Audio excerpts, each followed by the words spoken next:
भाजपचा गड समजल्या जाणाऱ्या उत्तर मुंबई लोकसभा मतदारसंघामध्ये महायुतीकडून पियुष गोयल तर महाविकास आघाडीचे उमेदवार भूषण पाटील हे रिंगणामध्ये आहेत। आणि या मतदारसंघामधील मतदाराच्या मनामध्ये नेमकं काय सुरू आहे, मतदाराचा कौल नेमका कुणाला, याचा आढावा घेतलाय प्रतिनिधी सुशांत सावंत यांनी। उत्तर मुंबई लोकसभा मतदारसंघात नेमकी कुणाची हवा आहे याचा आपण आज आढावा घेणार आहोत। या मतदारसंघात महायुतीचे उमेदवार पियुष गोयल तर महाविकास आघाडीचे उमेदवार भूषण पाटील यांच्यामध्ये थेट लढत होणार आहे। आपण जर बघितलं असेल तर पहिल्या दिवसापासून हा लोकसभा मतदारसंघ चर्चेत आला होता। पियुष गोयल यांना तिकीट दिली, आपण बघितलं असेल तर खासदार गोपाळ शेट्टी यांचं तिकीट कापत पियुष गोयल यांना उमेदवारी दिली। त्यानंतर या मतदारसंघात नेमका जनतेच्या मनात काय सुरू आहे हे आपण पाहणार आहोत। मतदारांचा कौल नेमका कोणाला आहे याचा आपण आज आढावा घेणार आहोत। उत्तर मुंबई लोकसभा मतदारसंघात आपण आलेलो आहोत, मात्र फर्स्ट वोटर म्हणजे पहिल्यांदा जे मतदान करणार आहेत त्या तरुणांसोबत आपण बोलणार आहोत। तरुणी आहेत, काय सांगशील तू, पहिल्यांदा मतदान करते, काय वाटतं या मतदारसंघात नेमकं काय चित्र आहे, काय हवा आहे? ऑफकोर्स बीजेपीचंच आहे, कारण का तुम्ही बघू शकता कॅबिनेट मिनिस्टर काँग्रेसचे जेव्हा कॅबिनेट मिनिस्टर होते त्यापेक्षा जास्त एज्युकेटेड पीपल मला आता ह्या कॅबिनेट मिनिस्टर्समध्ये दिसत आहेत, तर ऑफकोर्स बीजेपीच मला वाटतं आहे। तुझं पहिल्यांदा वोट आहे का? हो हो।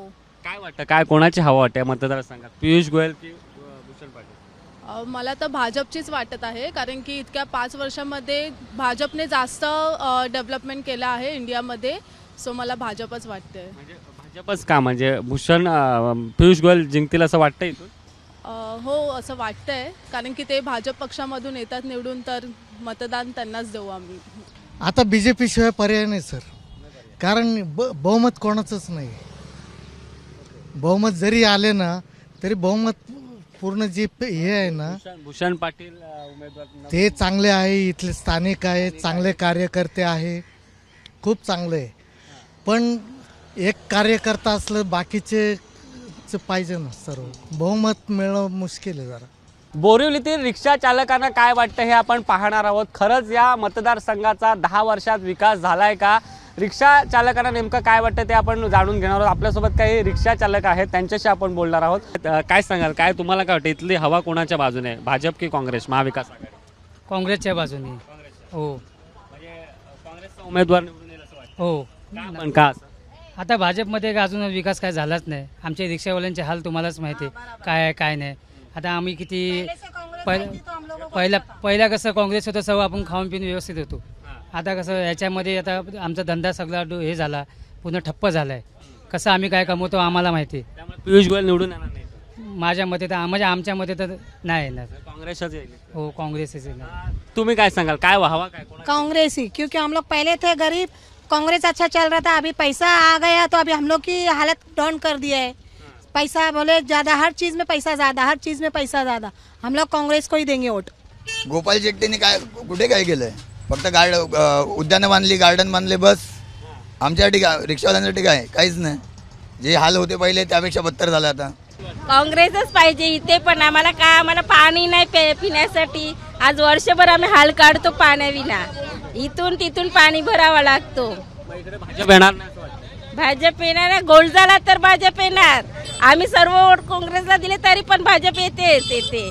गोराई खाडी क्रॉस करून आपण गोराई गावात पोहोचलेलो आहोत। या ठिकाणी मतदारांचं नेमकं काय म्हणणं आहे, गावकऱ्यांचं नेमकं काय म्हणणं आहे, नेमका कौल गावकऱ्यांचा कुणाला आहे हे आपण जाणून घेणार आहोत। या ठिकाणी आपण काही दुकानदार आहेत, विकास झालाय का वाटतंय इकडे? हाँ झालंय बरोबर, पण लाईट नाही ते, येणे काहीच नाही, ते लाईट नाही आणि पाणी नाही, पाणीचं हेच नाही। नक्कीच आपण जर लाईटीचं आणि पाणीचं प्रॉब्लेम आहे इथे, काहीच झालं नाही म्हणजे इथे। आम्हाला फक्त हाताच पाहिजे, हात पाहिजे फक्त आम्हाला, हातच काय, दुसरे काय कोण नेते काय करतच नाही आम्हाला इथे। काय पाण्याची सोय नाही, काय नाही। बघा माझ्या रिक्षामध्ये कॅन आहेत, खाली कॅन आहेत, आम्हाला काही सोयच नाही। जेवणाच्या आता ट्रिपा कधी लागतील आणि पाणी कधी येणार, पियायला पाणी नाही आहे। आम्हाला पुढे काहीतरी मोठा ऑपरेशन वगैरे झाला तर आम्हाला तिकडे न्यायला लागतात, तर हे सरकारचा काय फायदा आम्हाला, हे बोला। काहींचं मत आहे या मतदारसंघात पुन्हा एकदा भाजपचं कमळ फुलेल, तर काहींचं म्हणणं आहे या मतदारसंघात हाताला साथ मिळेल। त्यामुळे जनता जनार्दन नेमकी कुणाच्या पारड्यात मत टाकणार हे देखील पाहणं तितकंच महत्त्वाचं ठरणार आहे। कॅमेरा पर्सन योगेंद्र गुप्ता सह सुशांत सावंत, एबीपी माझा, मुंबई। एबीपी माझा, उघडा डोळे बघा नीट.